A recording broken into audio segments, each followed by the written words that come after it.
All right, what's going on, you guys? Welcome back to another video. Diablo 4 is just around the corner with its open beta, and I've been waiting for this game for quite some time, especially when I was at BlizzCon, I think in 2019, or was it 2020, when they dropped that crazy bat chest trailer.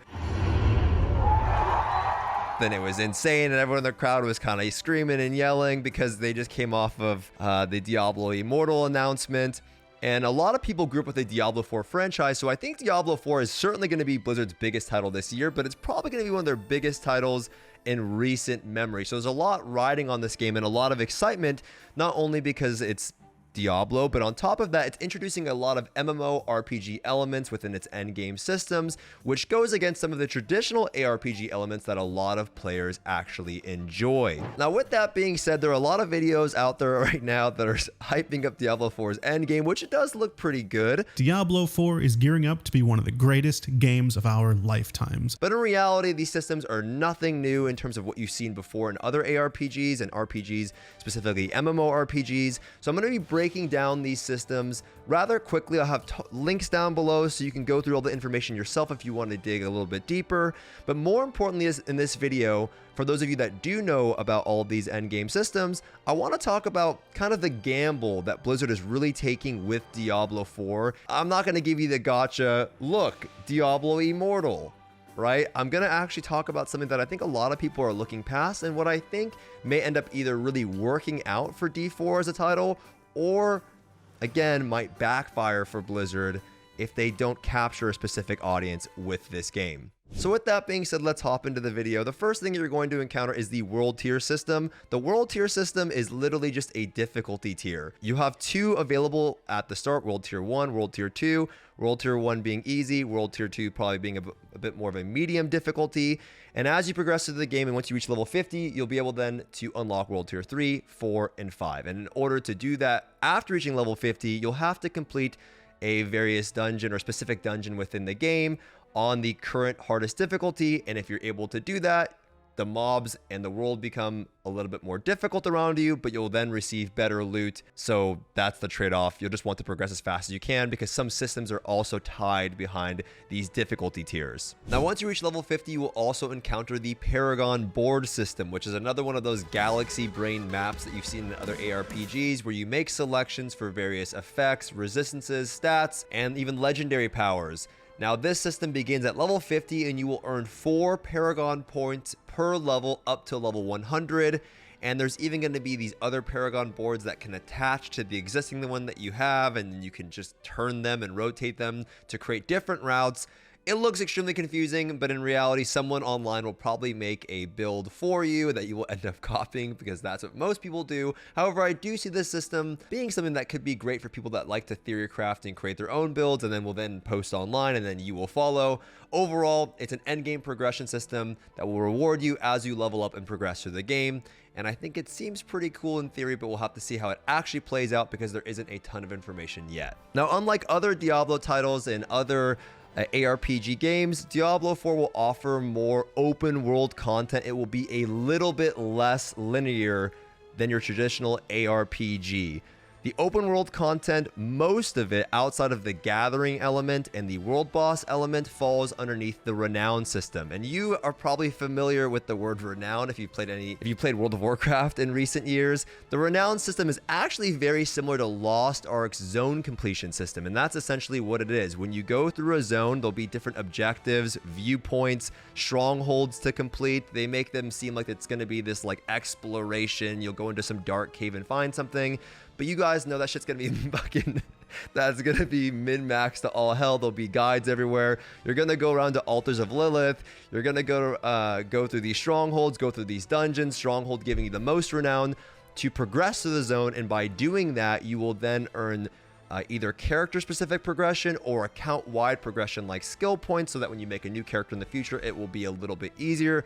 You're going to want to go do all of that stuff, but that's something that's a little bit different than in previous Diablo titles. This open world element and exploration, very similar to Lost Ark zone completion, almost a copy pasta in that way, which isn't a bad thing, but it is something that you'll probably be familiar with. Now, as you progress through the game, there's also going to be a system called Whispers of the Dead, and this is a rephrased bounty system or even World Quest emissary system if you played WoW as well. Bounty if you played D3. There's just these little world quests that will pop up and rotate throughout the day on the map, and if you complete them, you'll get a currency that you can then exchange at a vendor for some juice, and you'll also, from what we understand currently, you can exchange them or earn nightmare sigils, which is a pretty key currency in how the end game loop will work. This bounty system or Whispers of the Dead system or World Quest system will be available during the open beta at the start, whereas when the game actually launches, you'll have to unlock them later on in the game. So you will get a chance to see what it actually plays like, but it's nothing new and nothing that you haven't seen before. Now, there also is this system called Helltides.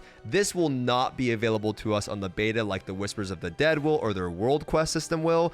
Helltides is something that you'll unlock at World Tier 3, and it's just a world event system that will pop up on the map. You've seen world events in a lot of other games that you played before, and you'll earn various shit for doing them. You're going to want to do them. Now, previously, I also mentioned nightmare sigils, and this is where like the real, I would say, end game loop begins. In Diablo 4, nightmare dungeons and dungeons are essentially rifts from Diablo 3 and maps from Path of Exile. Rather than being a portal that you go through and you talk to an NPC, it'll be a physical place in the world, and with your nightmare sigils, you can upgrade the difficulty of these dungeons. You will have been through most of these dungeons already to unlock Renown in the specific areas, but they will be enhanced versions of that, and depending on the nightmare sigil that you use, the different tier of nightmare sigil that you use is how many affixes will be apparent in that dungeon. And I think that's why some people are drawing the comparison to World of Warcraft. I don't see the comparison there. It's similar to what you've seen in the past. The higher difficulty tier of the dungeon that you do, the better loot that you will receive. The more dust that you have and you exchange at the vendor, the more gold that you have and you exchange at the vendor, the better tier of nightmare sigil you will get, the harder the dungeon's going to be. The difference is that in D4, it's a physical place, and there are also going to be monster types, specific monster types, 1 to 2 depending on the dungeon, that is apparent in that dungeon. And monster types in Diablo 4 have a higher chance of dropping specific types of gear. So if you're looking to target a specific item or an item slot, you might go to try to farm a dungeon to receive that pair of pants, weapon, shoulders, gloves. You get the point, right? And that really is the end game loop to Diablo 4. It's going to be doing these world events that pop up, doing these bounties that pop up, and then just spamming rifts or spamming nightmare dungeons. And that is really what they haven't really been talking a lot about, but that is going to be the end game loop. Now, I actually have a lot of friends that are pretty big into ARPGs, and I've been doing a lot of browsing, and many people are worried about the restrictions of the trade, the simplification of itemization. Adding in these extra MMORPG elements takes a lot of time. Adding in these open world elements, these world bosses, and those aren't the things traditionally that people play ARPGs for. But for someone like me that's just more of an MMORPG Andy, I don't really notice all of that shit. In fact, I don't really care, and I know I'm going to have a good time with my friends anyway, and I like a lot of these elements being added into the game because it's just the type of games that I enjoy. And so really, this is the gamble that Blizzard is taking with Diablo 4, whether people realize it or not. I don't think it's the monetization.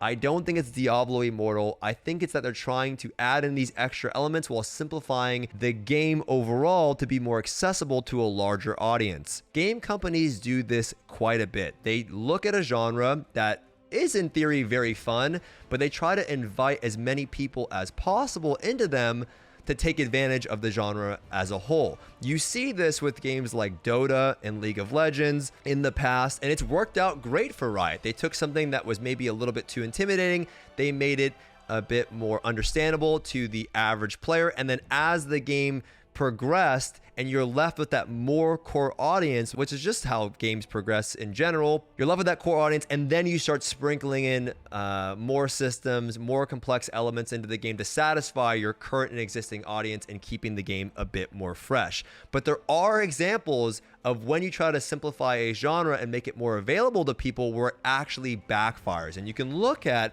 that same MOBA genre with like League of Legends and Dota, and then compare that to Heroes of the Storm. By removing some of those key elements that make the game fun, you then end up kind of taking away what makes the genre fun in general. And if you don't attract that general audience, and the game does just boil down to you spamming these nightmare dungeons over and over and over again, and people find that not that, enjoyable, you may end up not grasping that audience and then alienating the audience that you initially designed the game for, and the people that have been waiting for Diablo 4 for quite some time now. Now, the developers have been keeping the endgame loop pretty tight to the chest, and I tried my best to explain the endgame loop and what we know so far. However, there will be a developer live stream following the beta and open beta weekend to kind of break down these systems further. And this has pros and cons to it, right? Them not disclosing the end game loop and breaking it down further in terms of the itemization and how it will actually work is great in the idea that, well, people won't data mine the ever-living shit out of it too early and figure everything out. You can look at New World, for example, where you could pretty much play the entire game before it came out. And even in Lost Ark, it kind of sucks ass when people just know everything about the game before you even get your hands on it. It's not very fun in terms of the discovery element and figuring out how the game works overall. And it actually shortens the gameplay time quite a bit. But people are going to do that anyways, right? Let's not kid ourselves, right? There's already guides on the internet. There's already max roll guides, wowhead guides, and even in this video and other videos that you'll find on YouTube where they're just breaking down all of the endgame systems. And you're here right now watching this video because you're curious about the endgame systems. So that's the benefit to it. However, in the same light, by not disclosing all of these things, it's kind of a marketing tactic, right? They offer you certain things that you earn for pre-purchasing the game. You get to play the beta ahead of time. You get to play the game 4 days early, which is essentially the actual launch date of the game. And who's not going to want to play the game when it actually releases with their boys, right? Like, you're going to want to play the game 4 days early. And in order to do that, you're going to have to spend $90, not the $70, the $90, the $90 price tag. And you'll also be able to have access to that, season pass element to the game, which is another form of monetization. And you know what I'm talking about, man. You're going to want to buy some of them skins, right? You know they're going to be dropping these skins that are going to look better than anything else in the game. And you're going to want some of them skins, man. I mean, who doesn't want to get a pretty good skin, right? So that's an extra, maybe 20, 30 bones. So it's a pretty expensive game. Now, for someone like me, I'm going to get my money's worth because I'm going to go in there and have a blast with my boys, and I'm going to enjoy the game for what it is. But for someone that's looking for not, a few hundred hours out of the game, they're looking for 5, 6, 7,000 hours out of the game. You might be a little bit more hesitant, especially depending on where you live, because, $100+ is a lot of money in certain areas. So my advice to you is to play the beta weekend for free, wait for that developer live stream to further break down the end game systems, and make your decision based on what they offer during that live stream, because it is an expensive game overall, but it is a game that looks gorgeous for what it is. And I know I'm going to be having fun. I don't have to play D2R where it fucking looks like Factorio and 20. I don't want to play that. You know what I mean? I want to play something that looks a little bit more modern. I love modern game launches. But most importantly, let me know your thoughts in the comment section below, because I'm really curious to hear what you guys think about the game. If you're someone that's grown up with the Diablo franchise, you're going to have a blast. If you're someone that's very big into ARPGs, are you happy about some of the stuff that they've been hinting at in terms of the itemization, the restrictions of trade, and these MMO elements that they're adding into the game to attract this larger audience? Is that something that you're looking forward to? Or are you hesitant to purchase the game until they release more information on it because they have been keeping it close to the chest? Let me know your thoughts. Give the video a thumbs up if you enjoyed it. And then also reach over with your little mouse, man. Press that subscribe button, okay? It's free and it helps me out a lot. I'd really appreciate it. I'll see you guys in the next one. Peace.